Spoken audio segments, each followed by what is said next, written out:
Hello दोस्तों, क्या हाल है आप लोगों की। उम्मीद करता हूँ आप सब बहुत बढ़िया होंगे। मैं बिल्कुल बढ़िया हूँ। मैं आज दिवाली के दिन आप लोगों के लिए एक नया चैनल शुरू कर रहा हूँ। तो इस चैनल को खूब सारा प्यार दें, खूब सब्सक्राइब करें इसको, एंड कंटेंट पसंद आए तो उसको लाइक भी करें और शेयर करें जितना ज़्यादा हो पाए। तो ये चैनल रहेगा इन्वेस्टिंग, पर्सनल फाइनेंस और वेल्थ मैनेजमेंट, वेल्थ बिल्डिंग, इन सारी चीज़ों को लेकर के।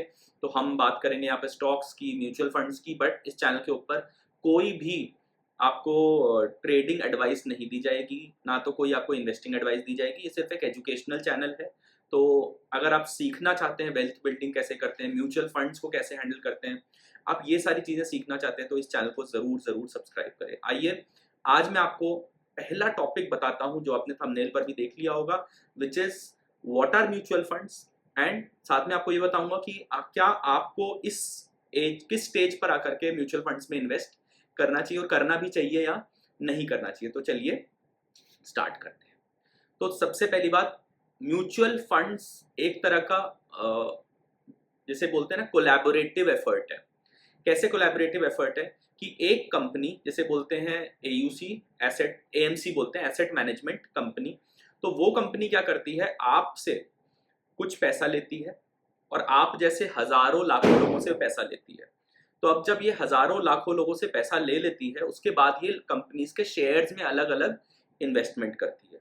सो ये बड़ा ही सिंपल सा काम होता है म्यूचुअल फंड्स। बट इसके अंदर दो तीन चीजें जो बहुत इंपॉर्टेंट है। एक तो सेबी के रूल्स इसके ऊपर लागू होते हैं। सेबी है securities exchange board of India, ठीक है, जो सारे शेयर्स मार्केट्स वगैरह को देखता है, वो म्यूचुअल फंड्स को भी देखता है। क्या सर म्यूचुअल फंड से बहुत सारी वेल्थ बनाई जा सकती है? जी हाँ, in the long term. But एक बात हमेशा याद रखना कि वेल्थ बनाने से ज्यादा फोकस करना वेल्थ कमाने को लेकर, क्योंकि वही वेल्थ जब आप इन्वेस्ट करोगे तभी आप फर्दर वेल्थ बना पाओगे। म्यूचुअल फंड्स को हमेशा ये देखना कि 3 से 5 साल में पिछले इसने कैसा रिटर्न दिया है, इसके इन्वेस्टमेंट्स किस कंपनीज में। अब मंथली डिस्क्लोजर लेकर के आ गई है सेबी, फोर्टनाइटली भी कुछ डिस्क्लोजर्स हैं। तो आपके लिए ट्रांसपेरेंसी बहुत हो गई है। म्यूचुअल फंड्स को अब ये मैंडेट है कि वो आपको मतलब पूरी तरह से ट्रांसपेरेंसी के साथ डिस्क्लोजर्स दिया करें। तो ये तो हुई म्यूचुअल फंड। तो एक तरह से क्या है कि आपका जो पोर्टफोलियो है वो इंडिविजुअल शेयर्स की जगह बहुत डाइवर्सिफाई हो जाता है, क्योंकि यहाँ पर क्या होता है कि आपसे पैसा तो लिया जा रहा है बट आपको दी जा रही है म्यूचुअल फंड्स की यूनिट।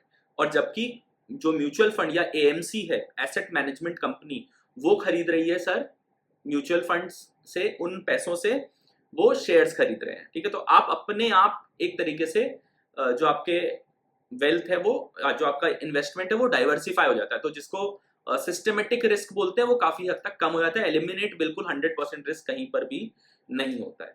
तो आई होप यहां तक आपको बात समझ में आई होगी सर। अब आगे चलते हैं। तो क्या इन्वेस्टमेंट आपको म्यूचुअल फंड्स में करनी चाहिए? मुझे लगता है कि जैसे ही आपकी सैलरी वगैरह आने शुरू हो जाए, जैसे ही आप कमाना शुरू लग कर जाए, तो आप प्लीज म्यूचुअल फंड्स के अंदर इन्वेस्ट करना शुरू कर दीजिए। चाहे आप बहुत ही मिनिमम अमाउंट से भी स्टार्ट कर सकते हो, 500, 200, 500 ऐसे से भी स्टार्ट कर सकते हो। बट डेफिनेटली एक बहुत अच्छा सेविंग्स का फंडा होता है। जैसे आपने बहुत लोग सुना होगा 50-30-20, ठीक है।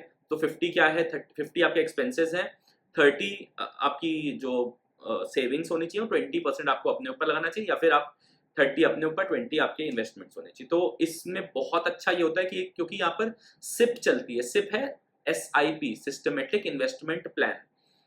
मोस्ट ऑफ द जो आपके प्लेयर्स हैं जो म्यूचुअल फंड्स को देते हैं, म्यूचुअल फंड्स जहां पर आप जाकर के बाय कर सकते हो, तो वो लोग आपको सिस्टमेटिकली हर मंथ आपके अकाउंट से ही पैसा डिडक्ट करके आपको म्यूचुअल फंड्स की यूनिट्स परचेज हो जाती है। ठीक है, तो अगर आप 500 रुपए की SIP करोगे, that is also a good thing to start with.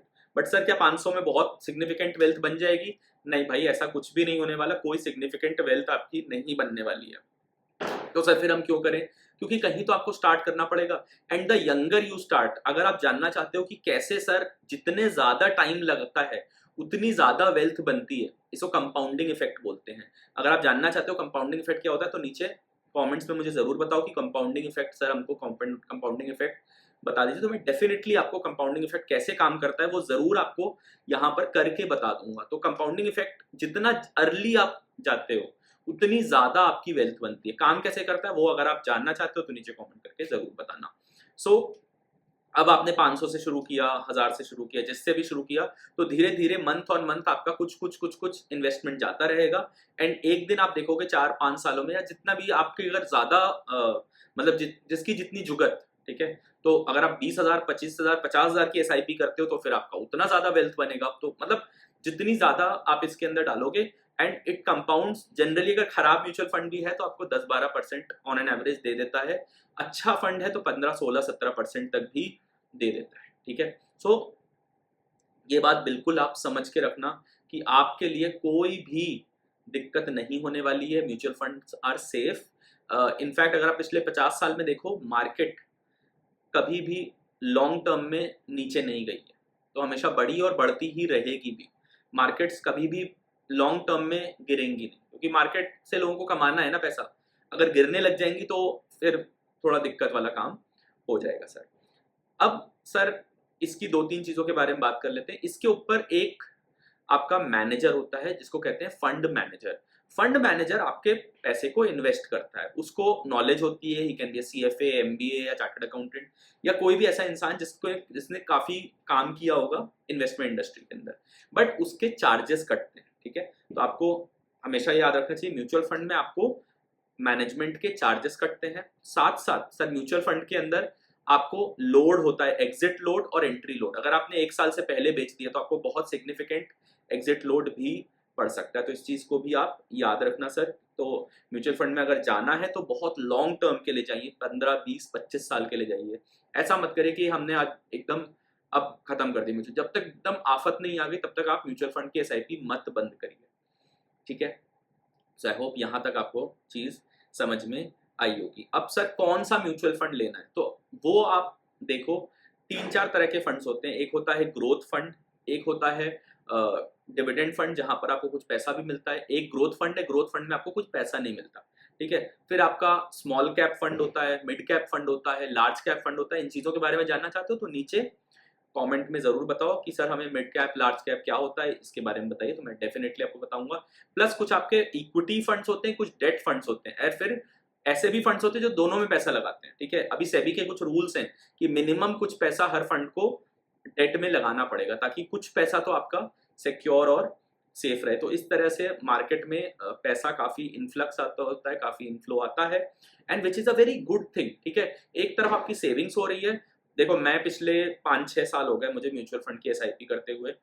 6 साल में मेरा पैसा कम नहीं हुआ है, तो आई कैन टेल यू कि मेरा पैसा बढ़ा ही है। मैं अपना पोर्टफोलियो डिस्क्लोज नहीं करूंगा, बट डेफिनेटली मेरा पैसा बढ़ा ही है और बहुत सिग्निफिकेंट बढ़ा है। और कई बार तो ऐसा हुआ है कि मैंने कुछ पैसा निकाल के उसमें से कुछ चीजें जो मैं करना चाहता था उसमें से मैंने करी भी हैं। फॉर एग्जांपल मैं कुछ इन्वेस्टमेंट करना चाहता था अपने बिजनेस के ऊपर, अपने यूट्यूब के ऊपर, तो मैंने वो भी वहां से निकाल कर, क्योंकि एक सिग्निफिकेंट सम आपका जमा हो जाता है। बट हमेशा इस बात को याद रखना कि पैसा इन्वेस्ट कहाँ करना है, उससे पहले ही सोचना है कि पैसा कमाना कैसे है, ठीक है। तो इन चीजों का आप हमेशा हमेशा याद रखना।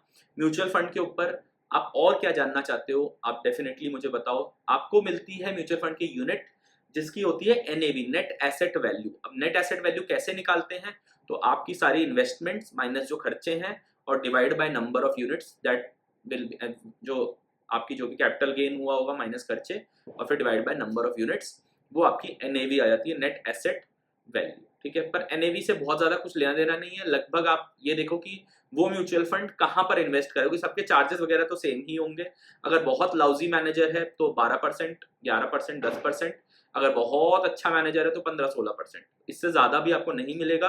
हाँ, इंडिविजुअल स्टॉक्स आपको इससे ज्यादा पैसा दे सकते हैं, बट बहुत रिस्की है इंडिविजुअल स्टॉक्स में इन्वेस्ट करना। तो डेफिनेटली यार आपको सिप लगा लेनी चाहिए। अगर आपकी 10,000, 15,000 भी सैलरी है तो 500 रुपए की SIP से आप स्टार्ट करिए। तो that was it for today. आज जो मैं आपको बताना चाहता था, चैनल को प्लीज सब्सक्राइब करें, खूब सारा शेयर करें एंड लाइक कर दीजिएगा वीडियो को, तो मजा आ जाएगा। मेरा पहला वीडियो है इस चैनल के ऊपर, नया चैनल है, तो आप लोगों ने सर पूरी तरह से मुझे सपोर्ट करना है, ठीक है। So I will see you next time, till then bye bye, take care, नमस्कार।